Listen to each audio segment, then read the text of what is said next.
There are moments in life when certainty disappears. Plans unravel quietly. Expectations lose their shape. What once felt stable begins to shift beneath your feet. In these moments, the mind searches desperately for something solid to hold on to. An explanation, a guarantee, a sense of control. But ancient wisdom teaches something that feels counterintuitive to the modern mind. It teaches that calm is not found by restoring certainty, but by learning how to live without it. Long before anxiety became a word, philosophers in both the East and the West observed the same truth. Suffering does not come from uncertainty itself. It comes from our resistance to it. And those who learn to stop resisting discover a quiet strength that cannot be shaken by change. In ancient China, the Tao was not understood as a rule book or belief system. It was understood as the natural way of things, the rhythm beneath events, the movement beneath chaos, the order hidden within apparent disorder. Lao Tzu wrote that life unfolds like water moving downhill. It does not rush, does not hesitate. It simply responds to the shape of the moment. When humans attempt to fight this rhythm, tension arises. When they attempt to control what cannot be controlled, anxiety grows. But when they align themselves with the flow of reality, something remarkable occurs. Life becomes quieter, not because problems vanish, but because the mind stops creating additional struggle. At nearly the same time, across the world in ancient Greece and Rome, Stoic philosophers were reaching a similar conclusion through a different path. They observed that human suffering came not from events, but from judgments. Not from what happens, but from what we tell ourselves about what happens. Epictetus wrote that some things are within our control and others are not. Peace begins when we learn the difference. The Stoics did not deny hardship. They did not pretend life was gentle. They simply refused to argue with reality. This refusal was not weakness, it was discipline. Both traditions, Taoism and Stoicism, converge on a single insight. The desire for certainty is endless. No amount of planning can eliminate uncertainty. No amount of knowledge can guarantee outcomes. The mind continues to chase the illusion of security, and in doing so, it becomes exhausted. This exhaustion is not physical, it is spiritual. It is the quiet fatigue of trying to control life instead of learning how to meet it. When uncertainty appears, most people rush to action. They fill silence with noise. They fill space with distraction. Fill fear with movement. But ancient wisdom urges restraint. Not inactivity, but pause. Because panic narrows perception. When the mind is frightened, it sees fewer possibilities, not more. It mistakes speed for progress and urgency for intelligence. The Tao warns against this, says that rushing upstream only drains strength. The Stoics echo the same warning. They teach that emotional reactivity clouds judgment. A mind in turmoil cannot see clearly. This is why the wise pause first. It's not to escape reality, but to see it. They understand that clarity does not emerge from force. It emerges from stillness. When the water settles, the bottom becomes visible. When emotion softens, understanding appears. Stillness is not avoidance, it is preparation. Modern life rarely allows this pause. From the moment we wake, the mind is pulled outward. News, messages, expectations, comparisons. The nervous system remains in constant alert. Even rest becomes restless. The result is a low hum of anxiety that never fully leaves. The Stoics described this condition as slavery to impressions. The Taoists described it as being swept away by the current. Different language, same problem. The mind has forgotten how to remain centered. Yet the solution offered by both traditions is surprisingly gentle. They do not demand withdrawal from the world. They do not require isolation or renunciation. They ask only one thing, that you return authority to the present moment. The Stoics taught attention to what is here now within your power. The Taoists taught harmony with the moment as it unfolds. In both cases, peace is not achieved by changing the world. It is achieved by changing your relationship to it. The wise person understands something most people overlook. Life is unstable by nature. Attempting to make it permanently stable creates suffering, but learning to remain stable within it creates strength. This is the difference between external security and internal steadiness. External security is fragile. Internal steadiness endures. When your calm depends on circumstances, it will always be temporary. When your calm depends on understanding, it becomes durable. This understanding does not arrive suddenly. It is not a realization that strikes like lightning, develops slowly through observation. You begin to notice how often fear demands immediate resolution, how often the mind insists on knowing what comes next, how often discomfort arises not from danger, but from uncertainty itself. When you see this pattern clearly, something loosens. You begin to recognize that uncertainty is not the enemy. Your refusal to sit with it is. Lao Tzu once wrote that those who are content with uncertainty remain whole. The Stoics echoed this by teaching acceptance of fate, not as resignation, but as cooperation with reality. To cooperate with reality is not to approve of everything that happens. It is to stop exhausting yourself by fighting what cannot be changed. This is not surrender, it is intelligence. When life becomes unclear, the instinct is to search outward. More information, more opinions, more predictions. But wisdom moves inward. It asks different questions. What is required of me in this moment? What is within my influence, and what is not? Where can I respond with clarity rather than panic? These questions shift the mind from fear to presence. Presence restores dignity. The Stoics believed that dignity comes from choosing your response. The Taoists believed harmony comes from not forcing one. At first, these ideas seem opposed, but together they form balance. Act where action belongs, release where release is required. This balance is the art of living well. As you move through uncertainty, you may notice something unexpected. When you stop demanding certainty, life becomes lighter. Not easier, but lighter. You stop carrying the imagined weight of future outcomes. You stop rehearsing disasters that may never arrive. You begin to meet each moment as it is, not as you fear it might become. This is where calm begins. The wise do not eliminate uncertainty. They befriend it. They understand that every meaningful transformation begins in not knowing. Seeds grow underground. Clarity often follows confusion. New paths appear only after the old ones disappear. To demand certainty too early is to interrupt growth. As this reflection continues, we will move deeper into the nature of calm, not as temperament, but as discipline. We will explore how stillness becomes strength, how acceptance becomes resilience, and why those who remain calm during uncertain times often emerge with the clearest vision when others lose their way. For now, simply remain here. Allow the mind to slow, because calm does not arrive through effort. It arrives when effort softens. As uncertainty becomes familiar, something begins to change. The mind, no longer frantic, starts to listen.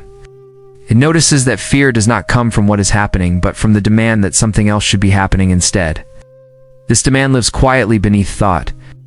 It whispers that life should make sense right now, that clarity must arrive immediately, that discomfort is a mistake. But ancient wisdom teaches otherwise. Discomfort is not a sign that something is wrong. Often it is a sign that something is transforming. The Stoics understood this deeply. They believe that adversity is not an interruption of life, but a training ground within it. Not because hardship is desirable, but because it reveals where the mind remains dependent. When circumstances change, attachments become visible. What you cannot lose without distress is what still governs you. This is not a judgment, it is an invitation to freedom. Taoism expresses this truth through gentler language. It speaks of emptiness, not emptiness as loss, but as openness. A cup is useful because it is empty. A room is livable because it has space. When life removes something familiar, it creates space. The problem arises when we rush to fill that space immediately. We mistake emptiness for danger, but emptiness is where renewal begins. This is why the wise do not fear pauses. They understand that stillness is not stagnation, it is incubation. Just as seeds rest unseen before emerging, clarity often develops beneath awareness. To interrupt this process with panic is to delay growth. Patience is not waiting idly, it is allowing understanding to ripen. Emotional discipline grows here, not through suppression but through observation. The Stoics taught that emotions are not commands, they are signals. Anger signals expectation, fear signals attachment, anxiety signals imagined futures. When you learn to observe emotion without obeying it, you reclaim authorship of your response. This is inner sovereignty. The Taoist sage approaches emotion differently, yet arrives at the same place. Rather than analyzing emotion, he allows it to pass. It does not wrestle with feeling. He watches it arise, peak, and dissolve, like clouds crossing the sky. This teaches a powerful lesson. You are not your emotional weather or the sky beneath it. When uncertainty persists, most people tighten, the wise soften. Softening does not mean weakness. Water softens rock more effectively than force ever could. Rigidity breaks. Flexibility endures. This is why both Taoism and Stoicism warn against internal hardness. A hardened mind resists reality. A flexible mind adapts to it. Control, when examined closely, is fear disguised as responsibility. The Stoics understood this. They taught that attempting to control outcomes steals peace from action itself. You perform not from clarity, but from anxiety about results. The Tao teaches the same through Wu Wei, effortless action. Action aligned with the moment, free from attachment to reward. When effort becomes anxious, it loses precision. When effort becomes calm, it becomes exact. This is how discipline transforms. It stops feeling like force. It becomes refinement. You act when action belongs. You rest when rest belongs. You speak when words matter. You remain silent when silence carries more truth. This rhythm restores dignity. Modern life disrupts this rhythm. Speed is rewarded. Reaction is celebrated. Stillness is misunderstood. Yet those who remain calm in chaos often become the quiet leaders others follow, not because they dominate, but because their presence stabilizes. People trust steadiness. They seek it instinctively. Calm becomes an anchor. The Stoics called this tranquility. Not pleasure, not happiness, but an unshaken state of mind. The Taoists called it harmony. Different names, same experience, feeling of being internally aligned even when the world is not. As this alignment deepens, something surprising occurs.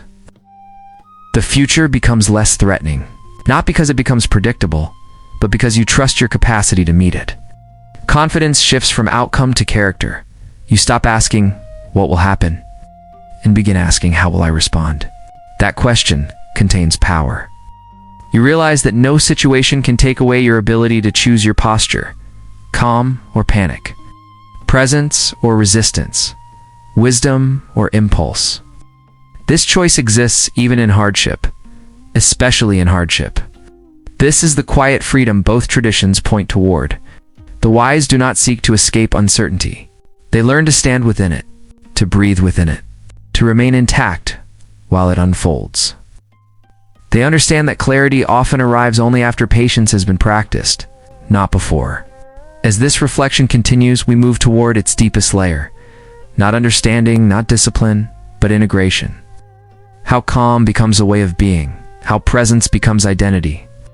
How stillness ceases to be something you practice and becomes something you are. We turn there next.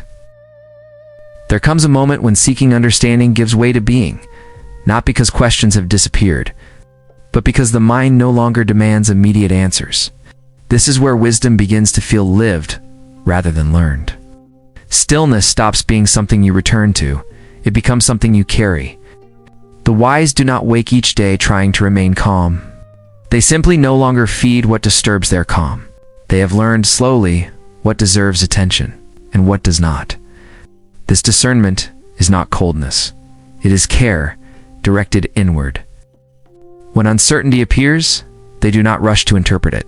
They allow it to exist without labeling it a threat. This alone dissolves much of its power. What we stop resisting often stops pushing back. The Stoics called this acceptance of fate, not submission, but agreement with reality. To fight what is already here is to exhaust oneself. To work with it is to preserve strength. This understanding transforms hardship from an enemy into a teacher. The Tao speaks of returning to the root, the place beneath fear, beneath identity, beneath expectation. When you rest there, events lose their ability to define you. You experience life without being consumed by it. At this stage, calm is no longer fragile. It does not shatter when plans fail. It does not disappear when emotions arise. It remains steady, flexible, alive. This is inner stability, not rigid control, but grounded presence. You may notice that your relationship with time changes. Urgency fades, not because life slows down, But because your mind stops racing ahead of it, you begin to meet moments one at a time. And one moment, fully lived, is always enough. This is where true discipline resides. Not in force, not in denial, but in choosing where energy flows. You conserve strength by not scattering it. You protect peace by not negotiating with every thought. You live deliberately. The wise understand something subtle. Most suffering is optional, not pain, but the layers we add to it, the story we tell, the resistance we create, the meaning we impose too quickly. When these layers fall away, what remains is manageable, sometimes even gentle. Life continues to change. Uncertainty does not vanish, but it no longer dominates. It becomes part of the landscape rather than the storm. You move with it instead of bracing against it. This is harmony. The Tao does not promise a life without difficulty. The Stoics never claimed immunity from loss. What they offered was something deeper, the ability to remain whole while life moves, to respond without fragmentation, to endure without bitterness. When calm becomes your foundation, decisions simplify. You act from clarity, not fear. You speak from intention, not impulse. You rest without guilt. You move without strain. This is not detachment from life. It is participation without suffering. In this way, wisdom becomes quiet. It does not announce itself. It does not seek recognition. It simply shapes how you stand when the world shifts. If uncertainty returns, as it always will, you do not panic. Remember, return to the breath, to the body, to the moment. You return to what cannot be taken. The wise are not calm because life is gentle.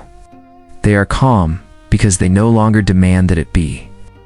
This acceptance is not resignation. It is freedom. Let life unfold. Let understanding arrive slowly. Let stillness support you when answers do not.